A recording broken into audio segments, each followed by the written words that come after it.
ating weather kahapon maganda, ngayon inabot na ng snow na naman.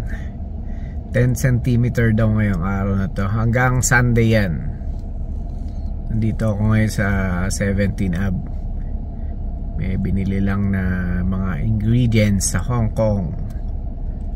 Yan, kagagaling lang sa work.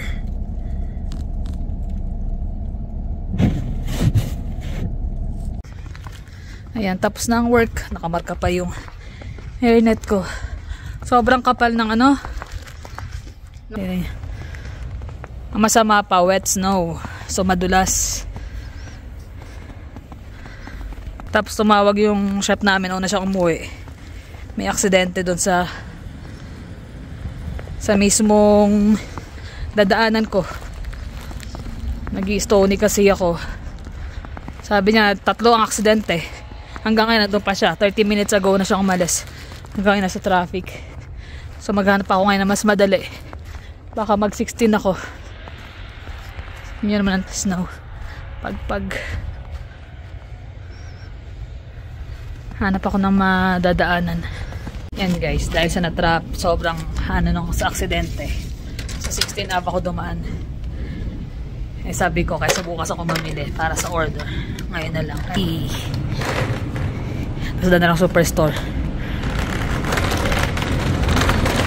Wala na masyadong tao.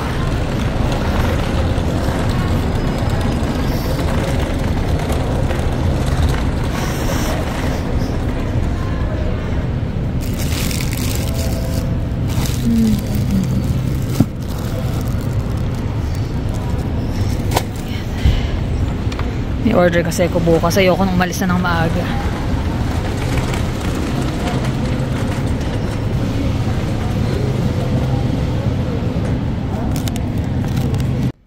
Good morning guys. Ayan, kapapasok lang ni Habi. Ganda lang ng snow eh. Ay hindi pala. Ayan, hindi masyadong pansin eh. Pero ang lalaki ng flakes niya. Ayan, kaya ang kinang-kinang. 5:30 pa lang ng umaga. Tapos, antayin ko lang ng 6. Gisingin ko na yung mga bata. 6. Tapos pagdating niya, tatawag na yun from work na nandun na siya. Tapos pagkagising ni Jonas ng 6, si Jeremy naman gisingin ko 7. Pero off ko ngayon, so matutulog ako ng kahit hanggang 9:30 or 9 o'clock. May order kasi ko. Hindi naman ganun, marami-rami, pero hindi ganun yung, ibig sabihin yung dami ng isang order, hindi sobrang, isang order lang. Bali, 2 tao. Si Ate Carol, 4 na klase. Yung katrabaho ko, 3 klase. So, yan. Nagano ako nagantawag mo dun. Yung sisig. Nagre-ready ako ng pang-sisig. Medyo mahirapan ako ngayon kasi wala si Habi. Pumasok. So ako lang ang mag-chop-chop ng sisig. So yan, nakapag-coffee na ako. Nakapagsalang na rin ng labahan. Friday, unang day off. So okay na rin na Friday. May off, at least off ko bukas. Full day, wala akong gagawin. Kaya tapusin ko na yung mga gawain today. Klase nga yun. Kaya napalambot ko na tong pork belly. Para sa crispy na Bicol Express. So, inaantala ko muna para ma-air dry yung pinakabalat. Para malutong siya mamaya. Tapos, yung oxtail na stew. Papalambutin ko dyan sa anong tawag mo dyan? Instapat. Nakalimutan na. Laking bagay nito kasi ito 20 minutes ko lang nilalagay sa Instapat. Samantalang pag inilagay ko yan sa regular na kalan, abutin siya ng 2.5 to 3 hours para talagang falling off the bone na yung pinakalaman. So, yan. Ayan. May setting naman na siya at kompleto na. Tapos, pagka yung sa karne to, pressure cook. Just ko lang yung time niya. 20 minutes. Tapos, pag umangat yung pin, hayaan ko lang muna siya. Pag natapos ng 10 minutes, hayaan ko pa siya muna ron hanggang sa bumaba yung pinaka-pin. Sakto na yung lambot nun. Tapos yan. Ito yung pang sisig. So, ulo ang gamit ko. Pork mask. Sasalang ko na yan. Pero hindi ko na sinasama yung mismong tenga kasi matigas lang naman siya. Pero yung mga cartilage na yan, okay lang yan. Tapos yan, iuurong ko yung ano rito, air fryer papunta dito. Kasi dapat malapit siya sa vent. Para yung singaw nung init. So yan, magtatanggal muna tayo rito ng mga gamit. Toaster. Yan, na-air fry ko na yung ano, pang sisig. Tapos, meron din akong ano, naglalagay din ako ng chicken liver pag gumagawa ako ng sisig. So, mainit na mainit pa, so i-cool down ko muna. Yung iba sa ilalim, okay na kasi kanina pa yun. Medyo consuming lang talaga yung sa air fryer mo gagawin yung mga ganyan kasi hindi naman ganun kalaki. So sa ano to isang buong ulong malaki to So ilang ano yun, parang 3 salang ako. Each side 20 minutes. So ilang minuto din since kanina ko pa nilagay yan. Kaya ayan, cool down ko para i-chop ko na after. Saglit lang ako sa ano, sa grocery. Dito sa Mechalo, may nakalimutan lang akong bilhin. Sa mata nung ano, parang sobrang ano, yung puti. Kasi hindi ako magpagpag, medyo makapalang yelo na. Since kagabi pa yung snow na yan, dire-diretso.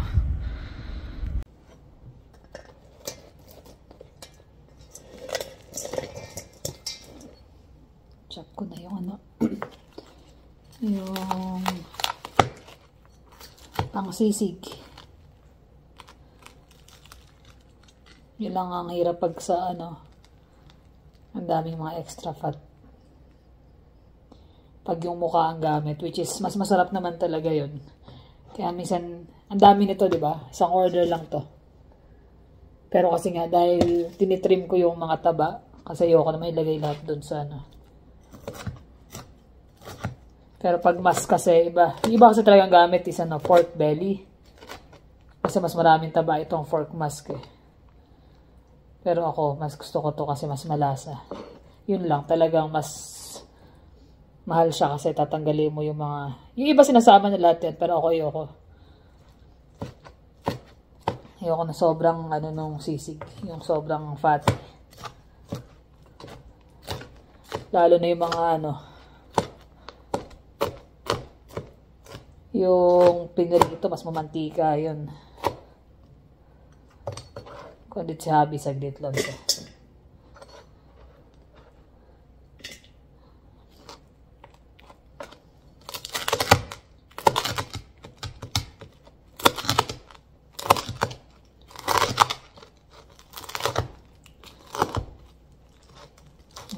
Yun lang hirap pag medyo lumamig na siya.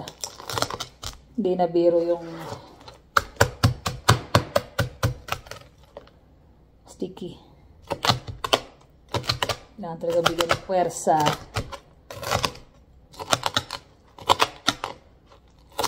Tsaka ayoko nagtatalsikat sa sahig Magiging oily yung sahig. Kailangan sabunin ng gusto.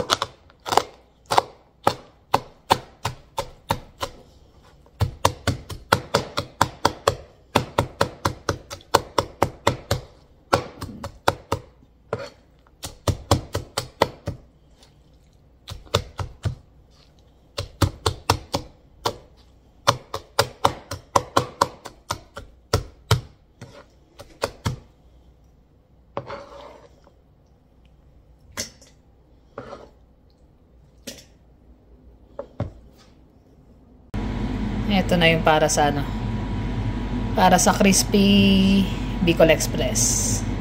Pero meron pa nakasalang. Mga 2 salang pa. So yan yung pinaka gagawin kong sauce para sa ano, sa crispy na Bicol Express. So nagisa lang ako ng bawang, sibuyas. Tapos lalagyan ko ng bagoong. Tapos yan, coconut milk. Bagoong. Tapos lalagyan ko ng sili at green onion after ng matimpla. So yan na guys, tapos na yung Bicol Express na sauce. So yun lang, bawang, sibuyas, gisa lang. Kasi gisa yung bagoong, lagyan ng green onion, tapos paminta, tsaka sili. Yung sili, hindi siya masyadong maanghang, nabili kong sili. 3 na yung nilagay kong ano hindi pa rin siya masyadong maanghang, nilagyan ko pa ng 2. Ito yung binibili kong brand ng bagoong Lingayen. Masarap to sauteed na siya, pero kung gusto nyo gisa pa, lagyan ng baboy, okay din. So yan yung sisig, sinimulan ko na kasi napaaga yung pick up, nag-message baka daw pwede mas maagang mag-pick up. So yan, bawang, luya, sibuyas, yung kalahati nito, igigisa ko yung kalahati, last ko ilalagay. So yan ang paminta, calamansi extract, garlic powder, liquid seasoning, tapos toyo, tapos yung sisig niya, at saka ito lagyan ko ng sili, tapos ito yung garnish niya, itong green onion garnish sa Bicol Express.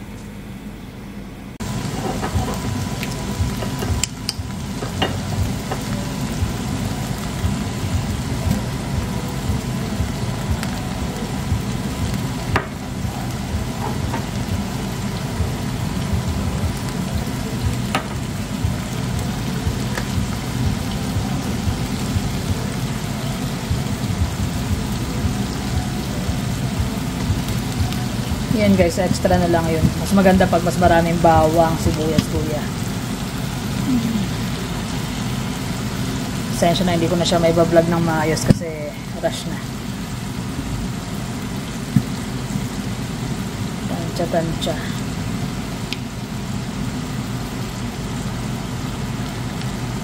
Ang ating toyo. Yan na guys, ready na.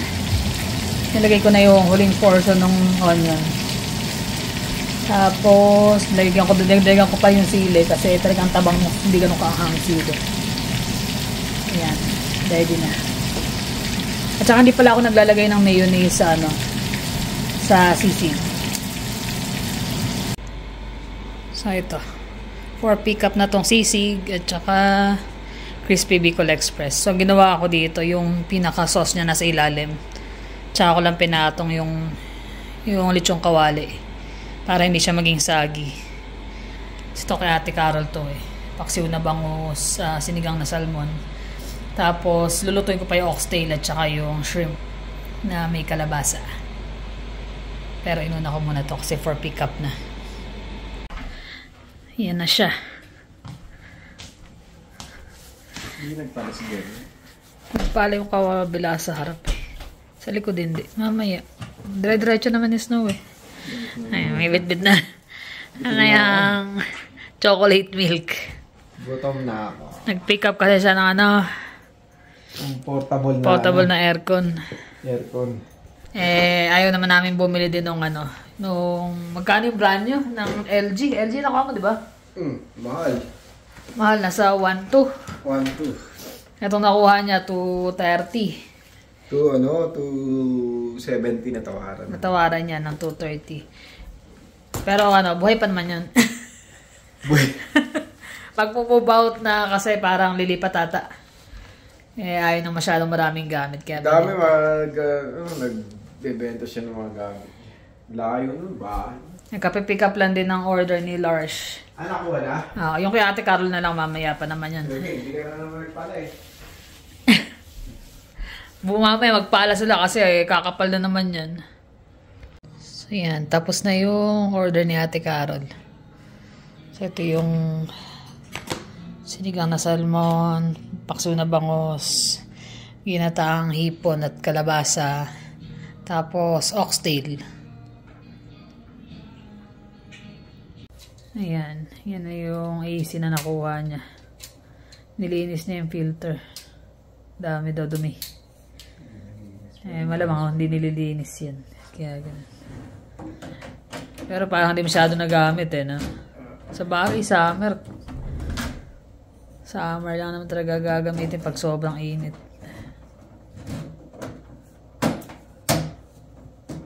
Tsaka maganda pa eh.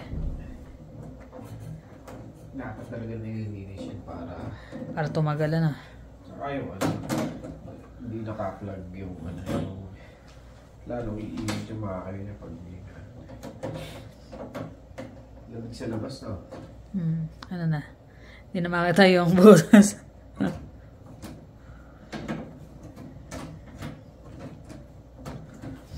Lamig. Pero ang ganda nung tingnan ng snow eh. Ang lalaki ng flakes niya. Kaya lang malamig.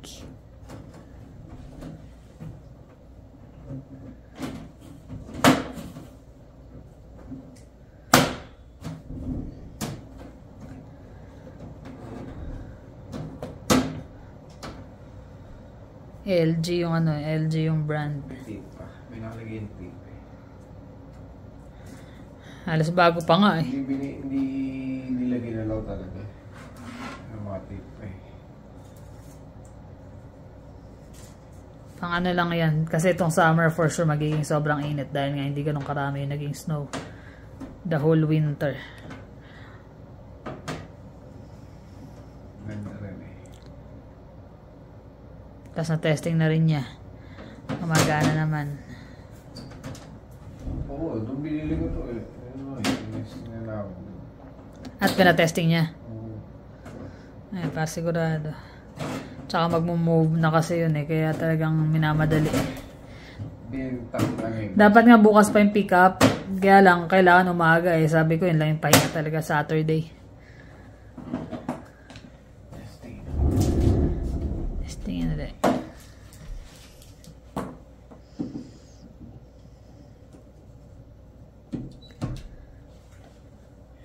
Ayan. May remote pa.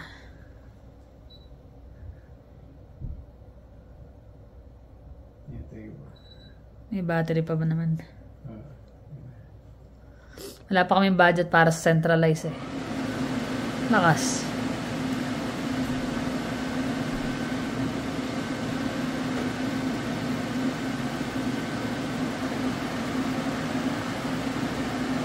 Yun. Low pa yan. Magnadir. Patay mo malamig. Ha? Giniginawa ko kasi galang sa labas eh.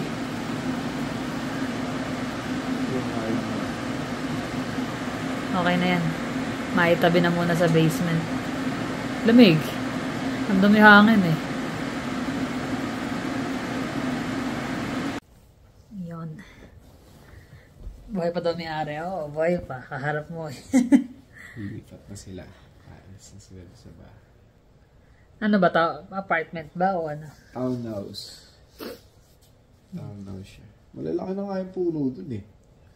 Yung mga matatagal na atang community din yun eh. Walden? Legacy. Hindi, kumbaga siguro yung mga nauna yun, kaya ganun. Parang lumabas pa halos ng Calgary eh. Outskirt na, halos dulo na yun eh. Oo.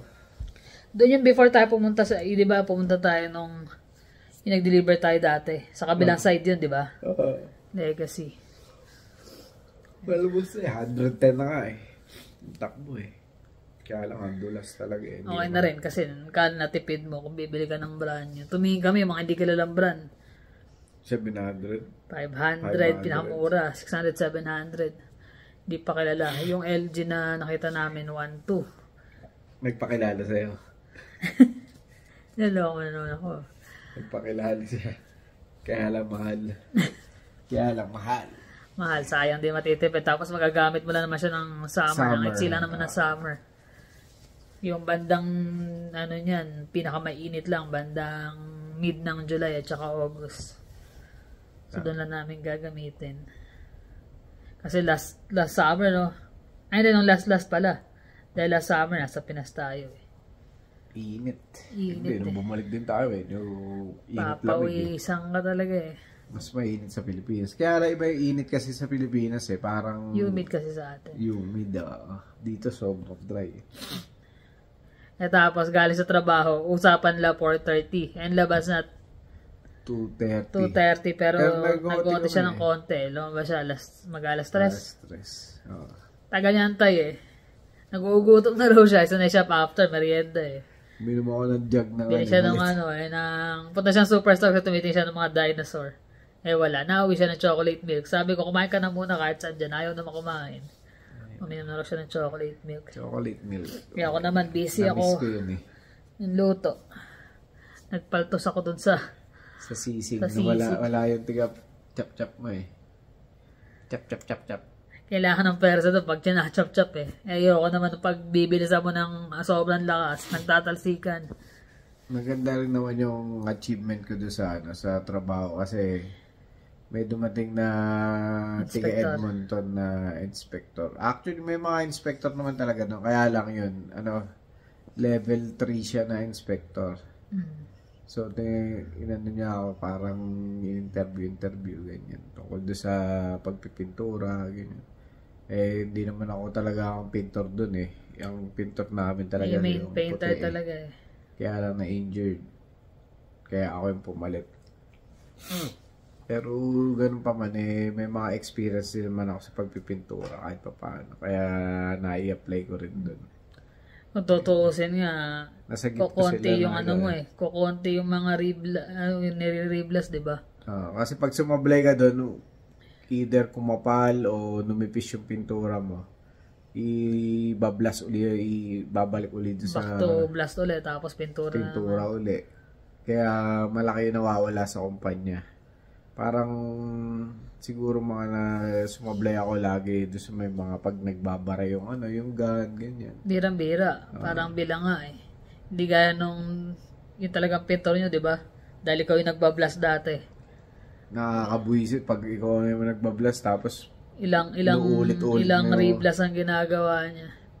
Pero ganun talaga trabaho. Tsaka one thing pa, pagbalik nung kasamaan niya, hindi pa automatic babalik ng full 3 hours pa lang 3 hours first week. Tapos modified work pa yun. Hindi pwedeng Kaya talagang mostly siya ang hahawak. Minsan nakakapag-isip ka rin talaga na na maghanap ng iba, kaya lang mahirap din talaga Lalo ngayon, ang hirap may mahanap ka, pero syempre, di ba? Yung sinisweldo mo kasi nahabol mo rin kasi yung mga bayarin natin nakaset na doon sa ganun sweldo, di ba? Makaka-adjust naman yun. Kung kinakailangan.